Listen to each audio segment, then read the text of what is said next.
అని చెప్పి కూడా కోమటిరెడ్డి గారు చెప్తున్నారు. ఈ విమానాశ్రయ ఏర్పాటులో ప్రధాన కృషి ఆదిలాబాద్కు సంబంధించి అక్కడి స్థానిక బీజేపీ ఎమ్మెల్యే పాయల్ శంకర్ గారు అని చెప్పొచ్చు. ఎంతో కృషి చేశారు ఆయన. ఒకసారి మనం ఈ అనుమతులకు సంబంధించి మీకు ఫోటో చూపించే ప్రయత్నం చేస్తాను.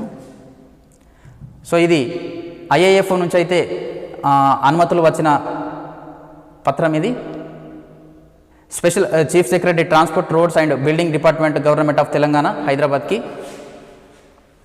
సో దాని తర్వాత అక్కడి ఎమ్మెల్యే పాయల్ శంకర్ గారు మాట్లాడిన వీడియో చూపిస్తాను ఒకసారి.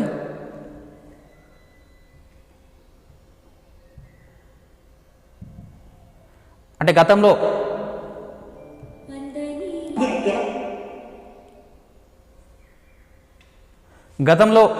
విమానాశ్రయ ఏర్పాటు కోసం చాలా ఏళ్లుగా